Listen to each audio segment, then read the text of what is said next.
Hi guys, welcome to May 2021 garden tour. So this is my one and only iris bud for some reason.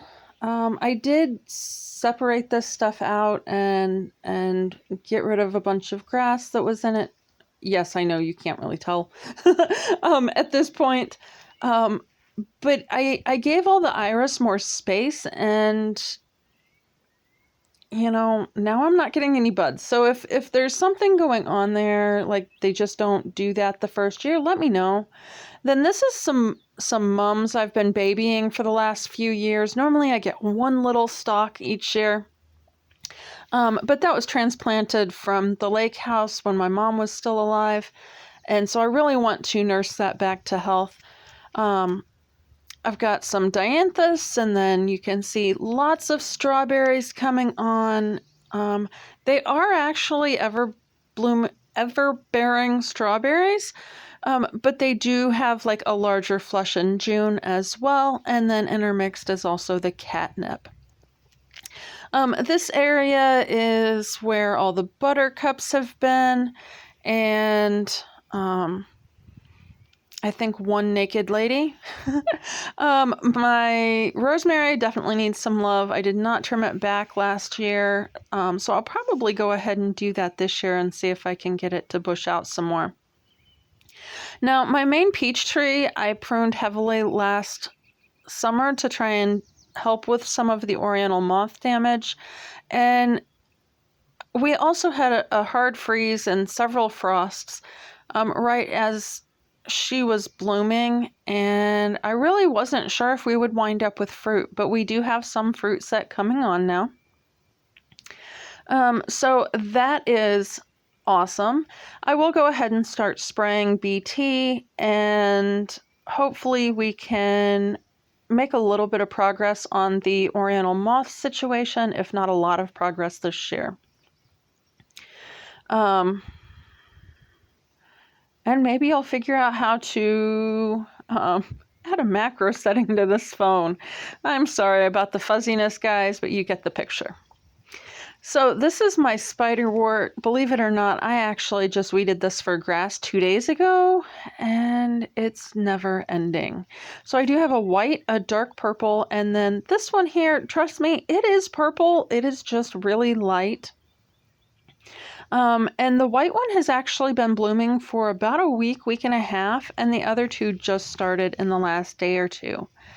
Now, as you can see, I've got lots of lamb's ear here, as well as mint, which is getting a run for its money with the grass as well.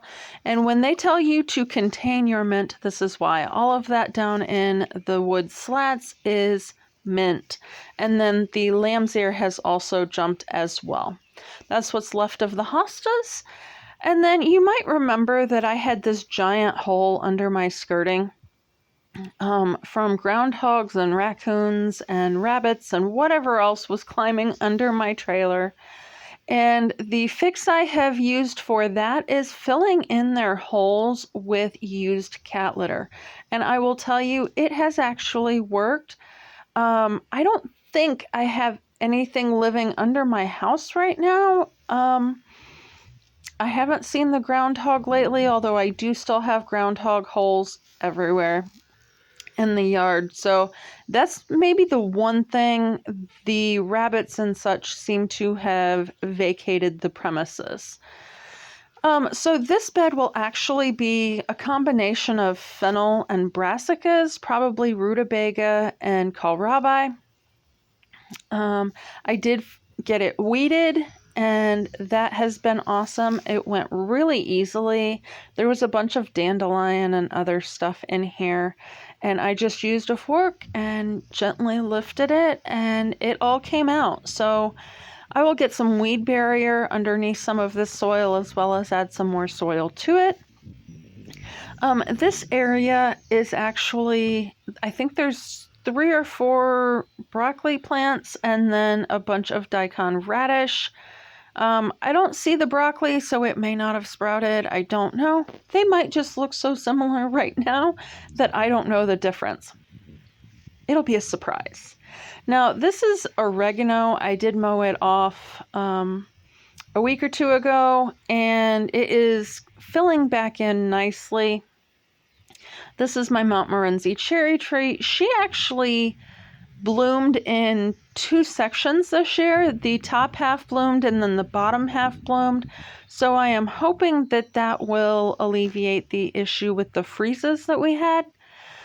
I did have the oregano jump over under the forsythia bush as well, and then the other half is lemon balm. And yes, the oregano still tastes like lemon this year. This peach tree actually has quite a bit of flagging on it. So I will also be spraying it. You can see like the tips almost look burnt, where the oriental moths have climbed in. So I will be trimming that back and then spraying as well. This is my black raspberry. We've got a lot going on there. And then I was going to say, I would assume that's actually, I was thinking it was fruit set, but that's actually probably blooms because I haven't seen any blooms yet. This is a red currant bush, or at least that's what I bought it as.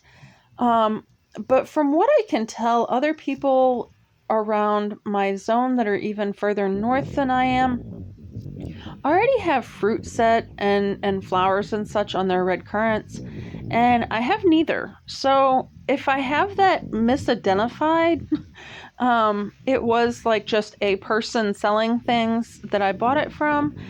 If you could let me know, that would be great. And again, more radishes. In case you're unaware, I have been using radishes in place of potatoes some. So I did start working on cleaning up this area. I got most of the limbs and stuff broken down. Although I did miss getting the trees moved. I might still do that this year, but I'm trying to wait now until fall. I don't know. Should I go ahead and move them, guys? It is not terribly hot right now, so I could actually do that, and I do have the ability to water where I would move them to. So my comfrey is looking good. It is impatiently being waited on by that wasp. As you can see, I have lamb's ear that has jumped over here from the other side of the house. And then this mystery brassica, it's either a rutabaga or a kohlrabi, but it is blooming because it's the only one that really overwintered well, and more radishes. My sedum seems to be loving the fact that the deck is no longer right up against it. It has several sections kind of branching off beside it and spreading, so that is kind of cool. I've had it for years and years and years and have never seen it do that. This area is typically full of bee balm and sage, although the bee balm had been so thick it was actually starting to choke out my sage the last couple of years, and it doesn't seem to be doing that this year.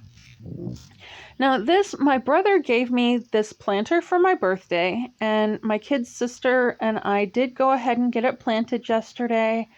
And you will actually be able to find out more about that in a video on June 14th.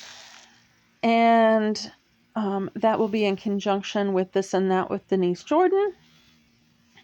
And then there at the bottom is Bok Choy. I decided to try that in, and that was some starts that I had gotten. So I just tucked those right in there when they needed transplanted.